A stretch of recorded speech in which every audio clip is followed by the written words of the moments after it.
participants. We have Rishi Lalo, Coach Chuck De Los Santos, and Erica Santos of the Signo Super Spikers who won in straight sets against the PLDT high-speed hitters. Coach, congratulations. A big win for the team. Ang daming pinagdaanan before heading into this match. But how happy are you with how the team played tonight against PLDT? Sobrang thank you kay Lord. Siyempre, sobrang happy. Especially nakabalik na ulit din ako sa court. And hopefully tuloy-tuloy yung paggaling. And then, of course, sa performance ng team namin. Especially dito sa left and right ko. Nakakatuwa kasi bumalik ulit yung laro nila na I'm sure matagal na rin lang nami-miss. And especially sa PLDT game. So sobrang nakaka-proud and happy talaga. So yun. Thank you, Coach. And for Erica, yun nga sabi ni Coach, bumalik din yung laro. You scored 17 points in this game against your former team then. What can you say about how you performed tonight for Signal? Thankful lang din ako kasi yun, nakukuha na namin yung groove ng team. Nagko-connect naman, tapos hindi naging hadlang yung mga losses namin para makuha namin yung goal namin sa today's game. Thank you. And for Ishi, in this game, you scored 15 points and 8 excellent digs and 11 excellent receptions. All-around game for you. Ano lang din yung masasabi mo sa kung paano ka naglaro tonight against PLDT? Coming to this match po, laging sinasabi ni Coach na parang no pressure and nothing to lose. So, yun, mas naging magaan po yung hour namin kanina sa game. Talagang nag-enjoy lang kami and reminder kami before that game, pag nag-error, move forward lang. So, ganoon naman yung nangyari sa game. Kaya happy and grateful ako. Thank you. The floor is open for questions. Coach, yun nga ang daming nangyari. Can you take us through lang paano napunta yung decision na magpalit ng import and may update na ba sa papalit? Well, yung nangyari is yung nagkaroon kami talaga ng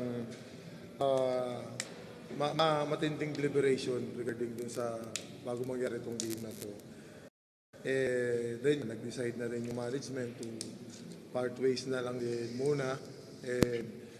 So yun, and we're so thankful din kay Eva dahil dun sa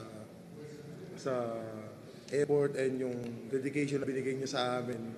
So I think for now, yun lang muna yung sasabi ko para dun sa impact namin or sa mga nangyari. Pero may ready na pong Well, may pinaprocess, may inasikaso, but hopefully, maging okay siya. For now, si team manager muna namin yung nag-asikaso. So, for Ishi and Erica, yun nga, may mga challenges. Pero sa inyo, paano lang kayo naging matibay para sa team para makuha na tong first win nyo? Siguro sa akin personally, nag-stay focus lang kami tsaka compose. Hindi namin nga tinitignan kung ano yung past games. Siguro mas na-motivate kami para kung maging eager pa sa panalo. Isa pa din po is binalikan namin yung mga games na nanalo kami kung ano yung feeling din sa paglalaro namin. And remind din namin yung bawat isa kung ano yung capabilities namin. So ayun, nag-gel ulit kami ngayon sa game namin and nag-get namin tong game na to. Coach, babalik lang din ulit dun sa inward situation nga po. Dahil po sa inimpose po ng liga na ang pwede lang pong reason ay medical reasons or breach of contract and abandonment, yung sa pagpapalit ng import. So ano po yung official reason po on Signal's end kung bakit po kayo magpapalit ng import? well, siguro hingi muna ako ng sa inyo, ng respeto na kung nung hindi muna namin masasagot yung regarding dyan, kikip muna kami na quiet muna. And like yung sinabi ko kanina, siguro yun na yung pinakano muna namin for now.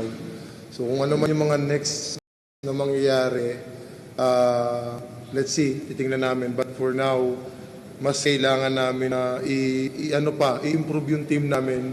Especially nakita namin ulit yung gaano kami kasaya, gaano kami ka-eager manalo while nakikita namin na nag-i-enjoy yung bawat isa. So yun lang muna yung focus namin. Thank you. And for Erica and Ishi, yung binanggit ni Coach yung nagiging masaya na ulit kayo sa paglalaro. Pero siguro po pa doon, ano yung mga nawala nung first 2 games sa inyo na medyo nakita nyo na rin ulit ngayon?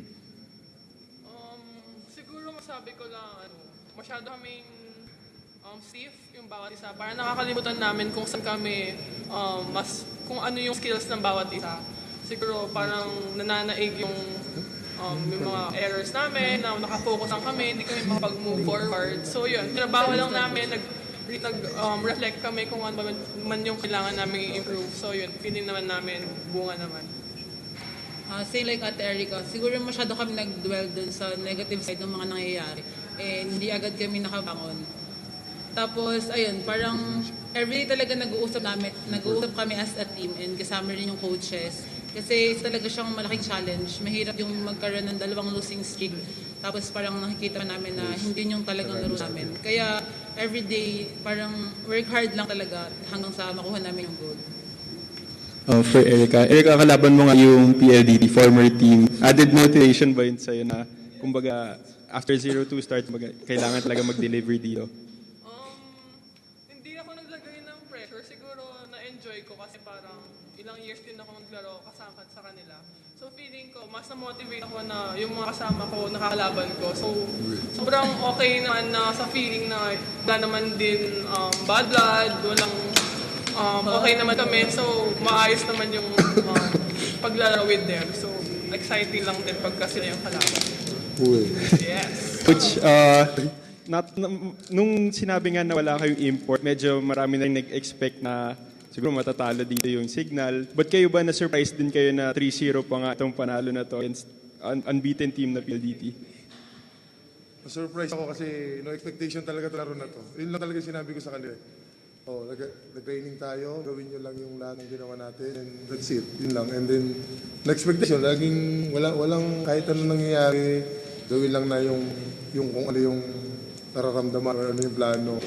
And siguro yung panalo, ako hindi naman ako nawawalan pag-asa para sa team namin. May import man yan or wala. Kasi depende sa condition eh. Depende pag naging kami yung like kanina, kami yung okay, kami yung ganda gumalaw. Nakuha namin yung gusto lahat namin gawin. So napunta sa amin yung panalo. But yung straight set yung medyo nakagulat. Siyempre knowing PLDT, alam naman natin na top team yan. So for us, sobrang nakaka-proud and happy talaga yung para sa amin. Especially ako na nagawa namin yung ganung klase ng game again. So, Coach, yun sa import pa rin po. Mas nakagaan ba sa gameplay or sa sistema na wala na yung import? Parang naging addition by subtraction ba yung pagkawala ng importing nyo? Siguro both. Medyo marami rin kami natutunan eh. Nung nandyan, yung wala. Pero ang pinaka happy kami is yung nagising din lahat eh. Nagising kami lahat. Even ako na parang kailangan din akong gawin bilang coach na kausapin ko yung team, i-motivate ko sila or i-encourage talaga dun sa ano ba yung goal, ano ba yung purpose natin, ba't tayo nandito. And yung pinarealize din sa nila na yung mga bagay na ang dami natin kailangan ipagpasalamat pero mas nagpo-focus tayo dun sa ilang bagay na parang mas nalulungkot tayo. So bakit natin ilaalaw yung ganung bagay? So ayun, and good thing, yesterday talaga yung pinaka matindi pero happy na araw. So, nadala namin ngayon. So, ayun. Coach, yung next game niyo will be against NextLed sa Saturday. So, with this momentum, paano lang ito makakatulong heading into your next match? Siyempre, malaking tulong sa amin to dahil talagang yung number 1 namin kailangan eh. Manalo muna. So, I think yun, dapat never namin ma-feel na maging complacent dahil mahirap. Mabababa naman yung performance namin. Siguro, ito yung mas magiging reason kung mas maging eager kami na perform pa. Especially, we have 3 games na lang. And then, akit ulit sa kabilang bracket. So, mas magiging intense na rin yung labanan. So, kailangan, pangawakan muna namin tong next game namin. Next lead muna. Paghahandaan muna namin. Ayun. Thank you. Thank you, Coach. Thank you, Ishi. Thank you, Erica. Congrats.